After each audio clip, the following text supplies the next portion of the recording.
जय श्री राधे कृष्णा। आप सभी का आपके अपने YouTube चैनल पर स्वागत है। आइए आज आप सब सुनेंगे पितृपक्ष की कथा। भाद्रपद माह शुक्ल पक्ष पूर्णिमा तिथि से लेकर के अश्विन माह कृष्ण पक्ष की अमावस्या तक 16 दिन तक यह पितृपक्ष होता है। इस दौरान अपने पितरों की प्रसन्नता के लिए उनका श्राद्ध तर्पण आदि का कार्य जो कि तिथि के अनुसार किया जाता है। इस प्रकार जो भी करते हैं तो उनके घर में धन समृद्धि आती है, घर की सभी प्रकार की बाधाएं दूर होती है, वंश वृद्धि होती है तथा सभी प्रकार के मनोरथ की सिद्धि होती है। जिस तिथि पर आपके पूर्वजों का निधन हुआ था उस तिथि पर उनका श्राद्ध तर्पण आदि का कार्य जो कि पितृपक्ष में करना चाहिए।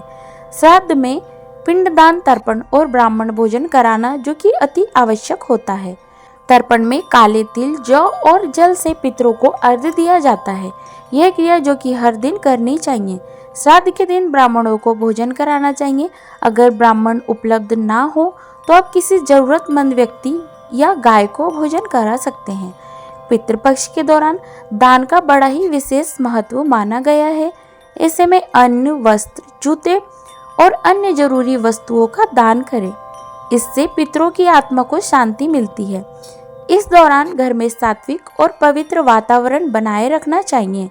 साफ सफाई का भी विशेष ध्यान देना चाहिए। पितृपक्ष के दौरान जो कि तामसिक भोजन विशेष रूप से मांस और शराब का सेवन बिल्कुल भी नहीं करना चाहिए।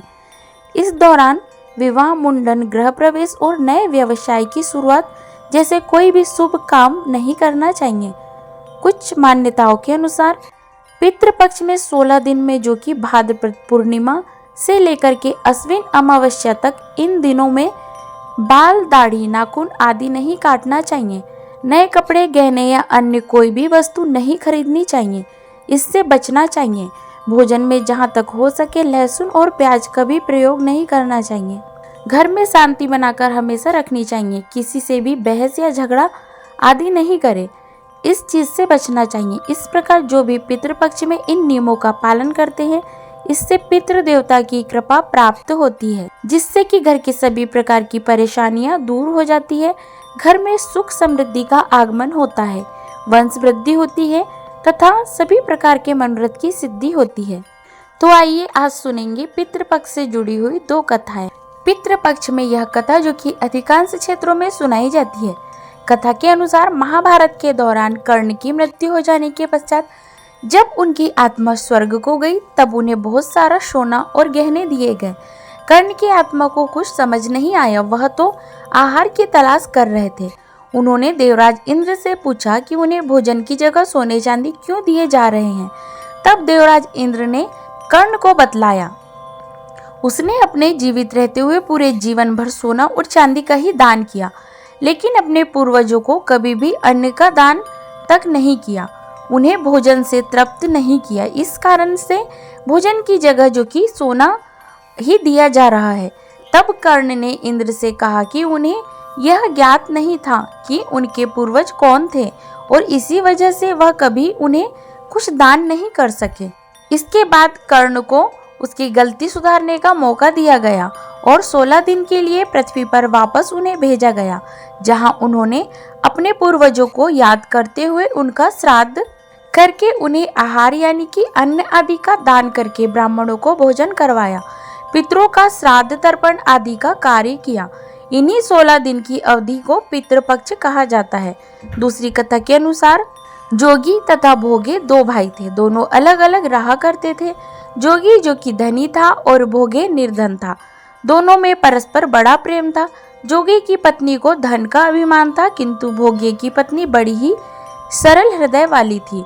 पितृपक्ष आने पर जोगे की पत्नी ने अपने पितरों का श्राद्ध करने के लिए कहा, तो जोगे इसे व्यर्थ का कार्य समझकर टालने की चेष्टा करने लगा, किंतु उसकी पत्नी ऐसा समझती कि यदि ऐसा नहीं करेंगे तो लोग बातें बनाएंगे।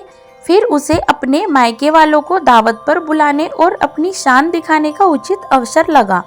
अतः वह बोली, आप शायद मेरी परेशानी की वजह से ऐसा कर रहे हैं, किंतु इसमें मुझे कोई परेशानी नहीं होगी। मैं भोगी की पत्नी को बुला लूंगी, दोनों मिलकर सारा काम कर लेंगी।